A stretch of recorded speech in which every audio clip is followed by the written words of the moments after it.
Good morning, YouTube! What's up, guys? Today we are doing the daily puzzle for December 14th. Let's do it. Alright, so it is white to move, and here we can see that, well, we're a pawn up, and so we have to get this promoted. It looks like, well, do we want to check? I don't think we want to check. Nah, I don't think that we want to check. I think we want to keep the king there because that's a weakness. That's a weak square for the king. I think we can push this pawn or even defend it, but I think pushing is much better. Yeah, we don't really want to check because, the king would stay safe on G3, right? So let's go ahead and play pawn push. Yeah. Okay, so the king moved to G3, so that it's safe. However, notice we have one more check, and that is rook B3.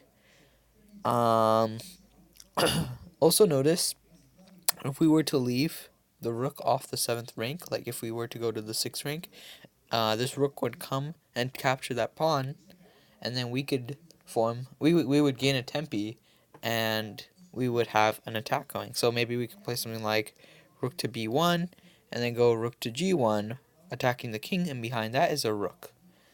But, I mean, I think that would be way too slow. Right, so, for instance, if we were to play rook here, black rook would just play check, king would already occupy the square G1, then the rook would come back, and then our rook would come back, and that would lose a tempi. In fact, it wouldn't gain a tempi. So, rook to B1 is wrong. Rook to B3, I don't feel too strong about rook to B3. I mean, that's just allowing the king to progress up, right? Yeah, I'm not seeing much here. Oh yeah, also notice we can't allow this king. We can't allow this king to come to F2, as it would have the threat rook to H4 checkmate. So we have to prevent the king from going to F2. And we can do that with rook F7, but I feel like that's a passive move. We could also do that with rook to B2, but that loses the. Well, actually, the rook. If the rook takes the pawn, then our rook comes to G2. So rook to B2 looks pretty nice. Anything missing? No, I think rook to B2 is the solution. Oh no, that's wrong. All right, rook to B2 is wrong. How about rook to F7? Oh, that's correct. Okay, we'll look at the analysis later on, but notice rook to F7 still maintains the idea of gaining a tempi with rook F1 and then coming to rook to G1 with the idea of a skewer. So I think we can go rook to F1 here, yeah.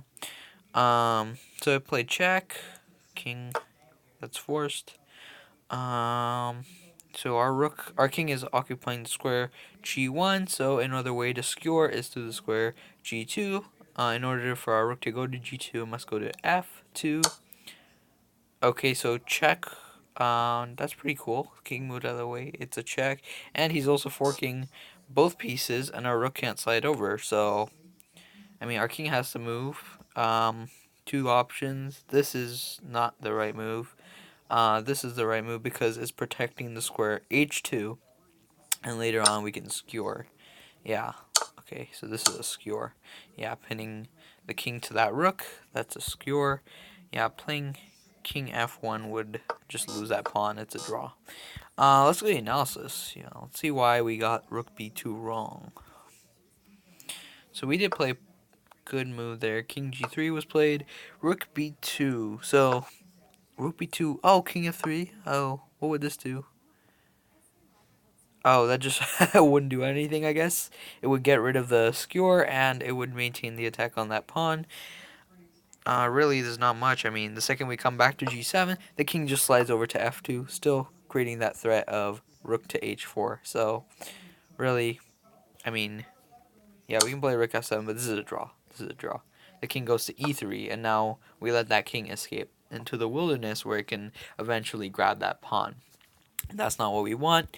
Instead, we come to f7, which is nice, blocking both ideas of king to f3 and king to f2.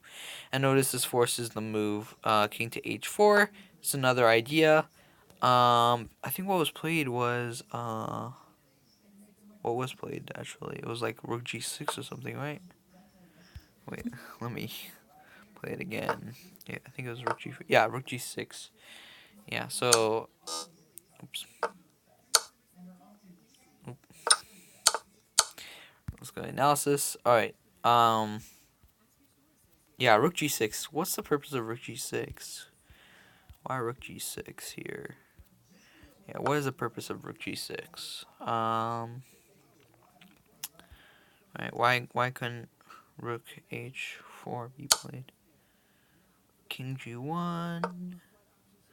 Let me play back, right? No. Rook f2. Okay. Yeah. I guess. Yeah. This forces a win. Yeah. Rook can't take there because of this check.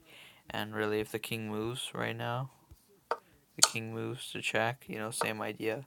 So I guess rook g6, I mean, I think it prolongs it by a little.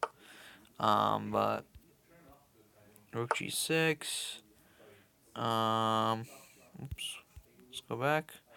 Okay, so,